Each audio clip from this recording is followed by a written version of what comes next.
মূর্তি দেখলেই প্রাণে আনন্দ করে, দেখলেই ভালোবাসবার সাথে জাগে। একবার ভালোবাসলে জীব আর নিত্যকালে ভুলে থাকতে পারে না। আর তার সবচেয়ে বড় প্রমাণ আপনারা নিজেরাই।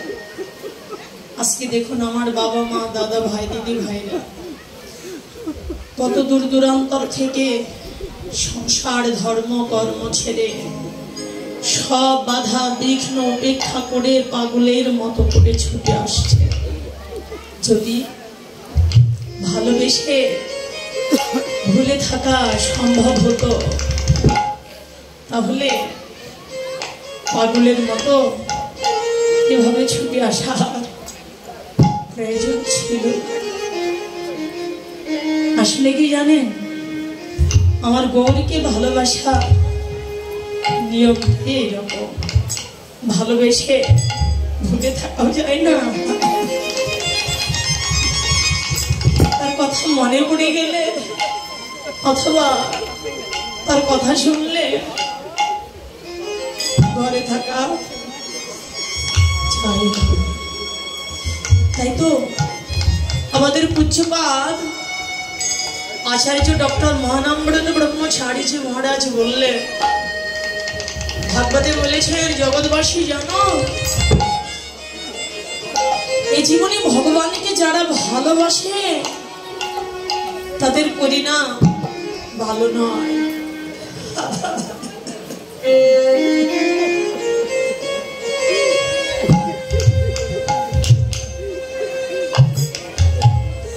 ভগবানকে জীবনে যারা ভালোবেসে আপন করেছে,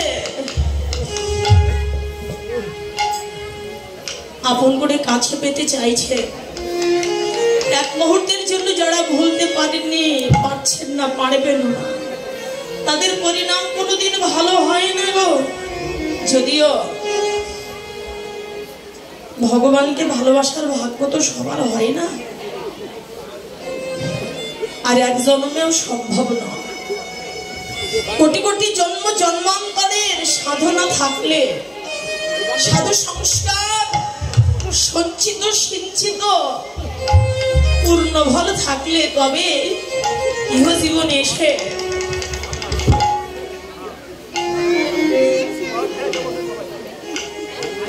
ভগবানকে ভালোবাসবার ভাগ্য হয়। কিন্তু যারা একবার জীবনে ভালোবেসে ফেলে তারা কোনোদিন ভালো থাকতে পারে না, তাদের পরিণাম কোনোদিন কখনো ভালো হয় না। ভগবানকে ভালোবাসার পরিণামে কি, তিনি ভাগবতের ফেলালবে বললেন, ভগবানকে ভালোবাসার পরিণাম হচ্ছে বিরহ। বিরহের পরিণতি কি? বিরহের পরিণতি হচ্ছে কাদা। আর এই কাদাই হলো জীবের সর্বশ্রেষ্ঠ ভজন। এই সংসারে ভগবানকে ভালোবেসে জীবনে আর কিছু পাওয়া যাক বা না যাক, কিন্তু একটা জীবনে শুধু একটা জিনিস নয়, সেটা কি? সব কিছু হারিয়ে আশ্রয় পথ অবলম্বন ভিক্ষা সম্বল বলতে যেটুক থাকে তা হচ্ছে চোখের জল।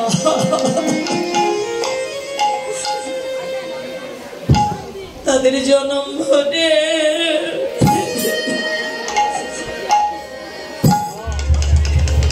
কাঁদিতে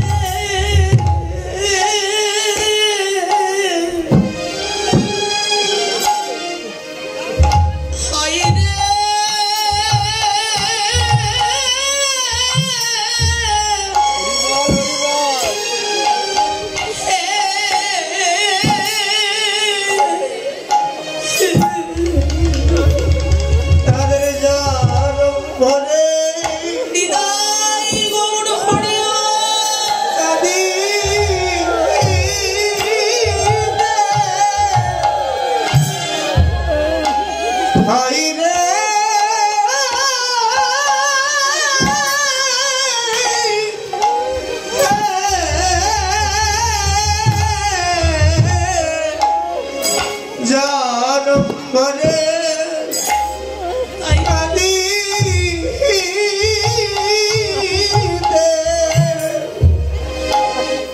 কৃষ্ণ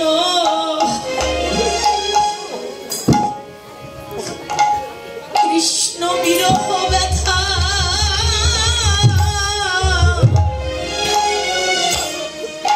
বুকে লয়ে তাদের জনম ধরে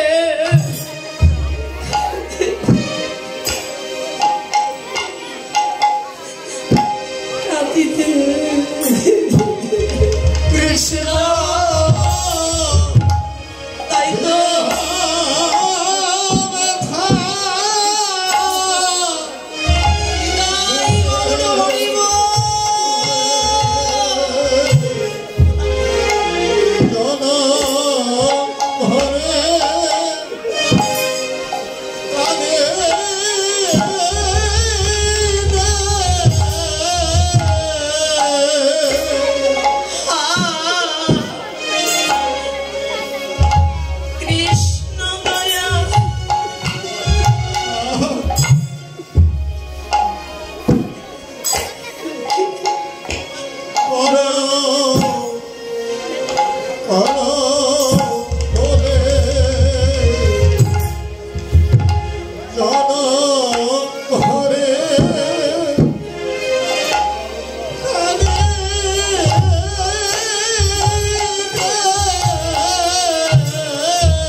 স্পষ্ট ভাষায় বলে দিলেন, দেখো ভগবানকে ভালোবেসে তার প্রেমে যার কোনো বিরহ নেই, তার কোনো সাধন ভজনই নেই।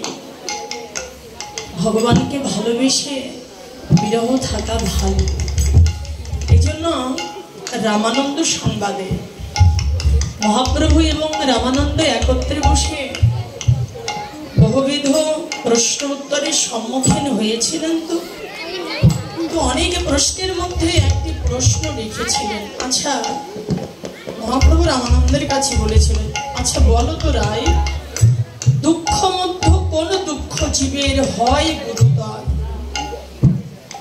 পৃথিবীতে তো বহু রকমের দুঃখ আছে, তো তার মধ্যে গুরুতর দুঃখ কোনটি? রামানন্দ কহিলেন, প্রভু কৃষ্ণ প্রেম বিরহ বিনু জীবনে দুঃখ নাহিয়া। কারণ এই সংসার জগতে আমরা গুরুতর দুঃখ কাকে বলি জানেন? ছোটখাটো দুঃখ জীবনে আছে, ও তো থাকবেই। দুঃখ ছাড়া পৃথিবীতে আমরা কেউ নেই। আমরা এ বিষয়ে কেউ একেবারে যে নিশ্চিন্ত যে আমার মধ্যে দুঃখ নেই এটা নয়। প্রত্যেকের মাঝে কোথাও না কোথাও কিছু না কিছু দুঃখ তো আছে। অভাব অনটন, হ্যাঁ, দুঃখ দাঁড়িয়ে পড়লে এগুলো থাকবে।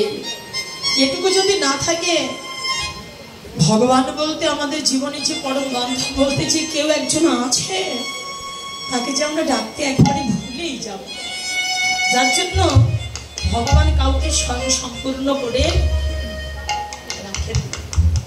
হ্যাঁ, তো সংসারী জীবনে দেখবেন ছোটখাটো অনেক দুঃখ আমাদের মধ্যে আছে, তার মধ্যে আমরা গুরুতর দুঃখ বলি দুটোকে, এক হচ্ছে পুত্র শোক আর একটা হচ্ছে পতি শোক। যে সমস্ত বাবা মা সন্তান হারা হয়ে গেছে তারা জানে সন্তান হারানোর যন্ত্রণাটা কেমন, আর যারা পতি হারা হয়ে গেছে তারা জানে ইহ জীবনে পতি হারানোর জ্বালাটা কেমন। যতদিন দেহে প্রাণ থাকে, জীবিত থাকা যায়, দেখবেন মৃত্যুর পূর্ব মুহূর্ত পর্যন্ত এই যন্ত্রণাটা কুড়ে কুড়ে খায়। সে কইতে পারে না, সইতে পারে না, দেখা যায় সবার অলক্ষ্যে নির্জনে বসে বসে চোখের জলে সে ভাসবে। কিন্তু রামানন্দ জানিয়ে দিলেন, দেখো চাইলেও এ দুঃখ দুটোকেও সামলানো যায়, কিন্তু ভগবানকে ভালোবেসে কেউ যদি একবার ওই কৃষ্ণের বিরহ যন্ত্রণা পায়, এই দুঃখ কেউ কোনোদিন সামলাতে পারে না।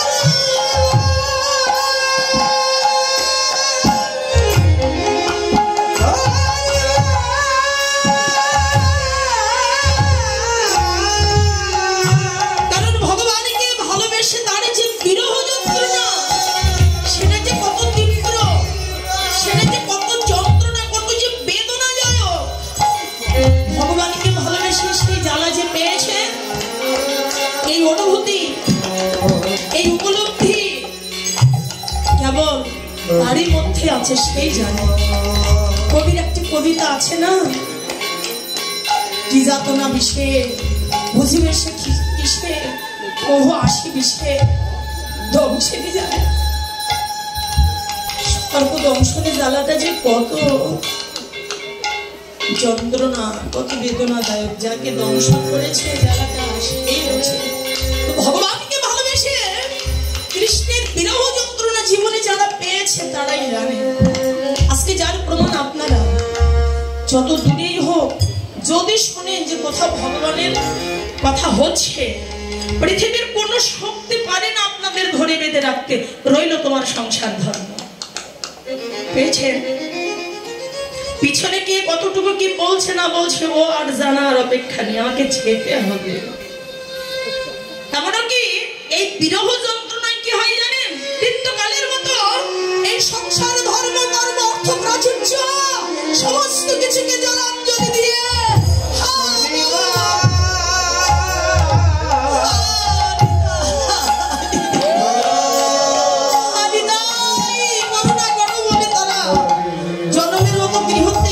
যায়।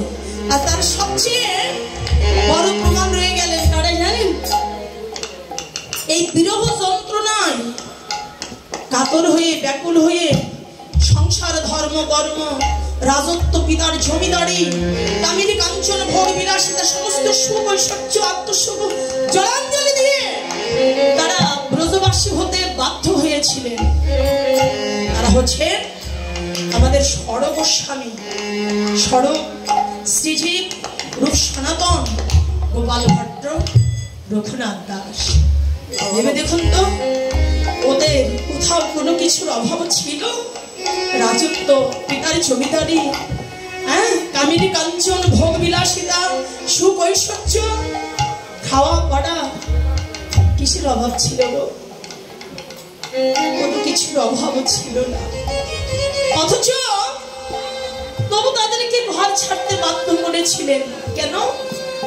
ওই গৌর হরিকে ভালোবেসে, ওই গৌরের বিরহ যন্ত্রণা পেয়ে আমার গৌর হরি চরণে আত্মসমর্পণ করাতে তাদেরকে গৃহবন্দী করা সম্ভব হয় না। এই জন্য মহানামজি বললেন, কাম সংসার বন্ধনের হেতু, আর প্রেম হচ্ছে সংসার বন্ধনের মোচনের হেতু। জীবী যখন কামে আসক্ত হয় তখন কি হয় জানো, তাদের জীবনে বিনাশ ঘটে। ধ্বংস ঘটে, তপস্বীর তপস্যা, সাধকের সাধনা জ্ঞানীর জ্ঞানকে নষ্ট করে দেয়। আর বিশুদ্ধ ব্রজের কৃষ্ণ প্রেম ভক্তি জীবনে যদি একবার কেউ পেয়ে যায়, মৃত্যুকালের মতো মায়া বন্ধন মুক্ত হয়ে কৃষ্ণ হাবুর বলে তারা কৃষ্ণ ভজনের পথে চলে যায়। পৃথিবীর কোন শক্তি তাদের আর এই মায়ার ঘরে বন্দি করে রাখতে পারে। এই হলো গৌর গোবিন্দকে ভালোবাসা গুণ। ঘরে থাকা যায় না, ফুলে থাকা যায়। আর বিশেষ করে এই কৃষ্ণকে ভালোবাসার তীব্র যন্ত্রণাটা, বিরহ যন্ত্রণা বেশি কাজ করে কখন জানেন? যত দিন চলে যায়, যত সময় চলে যায়, এই যন্ত্রণাটা ততই বেশি কাজ করে। আরে কতদিন গো,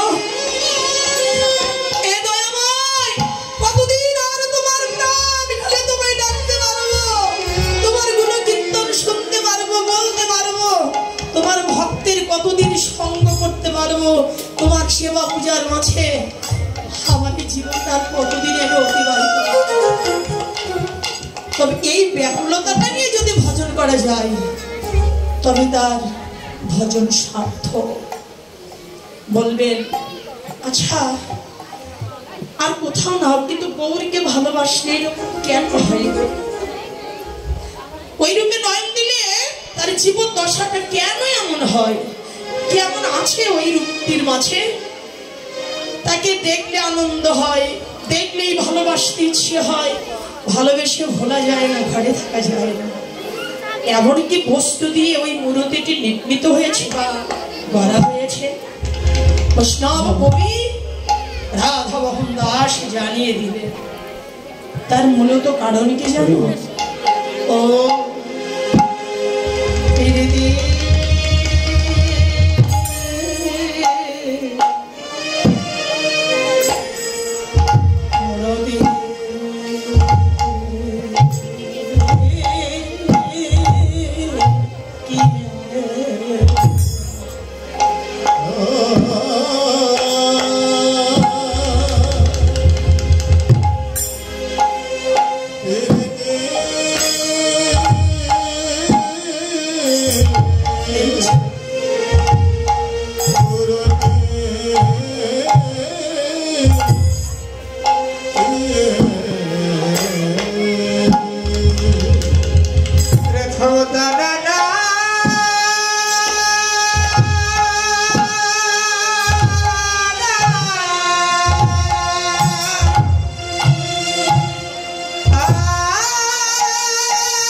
ভগবান ভক্তের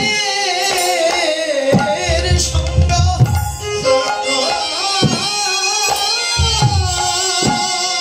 এমন কৃষ্ণ ভজনের জন্ম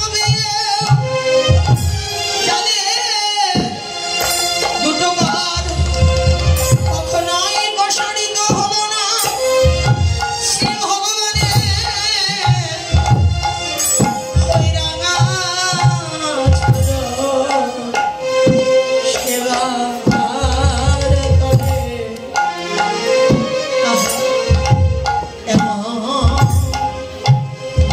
যোগ্য জন্ম পেয়ে যারা কোনোদিন কখনো ভুল করে হলেও একবারের জন্য শ্রী ভগবানের চিত্র মনে বসিয়া নতজান হইয়া বলরামৃত আসে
তোমার চরণে সব সঁপে দিলাম শুধু ধন অর্থ নয় গো আমার জীবনে ভালোবাসার পিতা মাতা শ্রীমতী পুত্র কন্যা যাদেরকে দিয়েছ আমার স্বজন বন্ধুজন আমি তাদেরকেও তোমার ওই রাঙাবাই সমর্পণ করিলাম শুধু তাদেরকে নয় আজ থেকে আমার এই দেহ মন প্রাণ জীবনে যৌবন তোমার চরণে সঁপে দিয়ে আমি তোমার হয়ে গেলাম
ভুলে গেল, সে কারণে মায়াভাসী গলাতে পড়িল।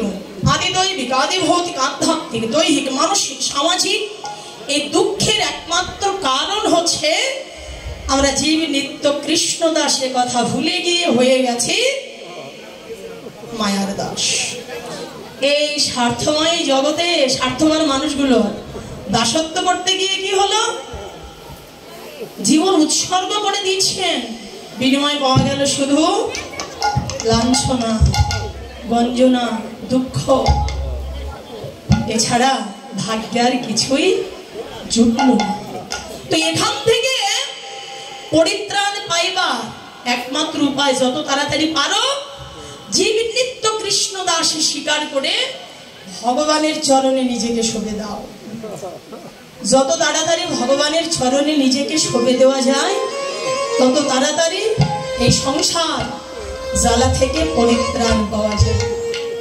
আত্মনিবেদন ব্যতীত এই জ্বালা থেকে ত্রাণ পাইবার আর কোনো উপায় নেই।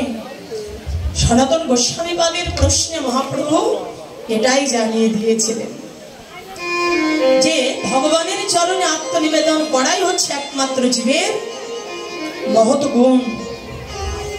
কারণ কৃষ্ণের চরণে যতদিন আত্মনিবেদন না করেছ এ জ্বালা সইতেই হবে। আর যেদিন থেকে আত্মনিবেদন করবে না, দেখবে সেদিন থেকে এই সংসারের সাময়িক দুঃখ শোক যত আছে, আনন্দ বেদনা সব একাকার হয়ে যাবে। হ্যাঁ, তাই তো আজকে গৌরহরি এটাই জানিয়ে দিতে রাধা কৃষ্ণের মিলিত সর্বধরে আসলেন। আরে শুধু তাই নয়, তাকে দেখো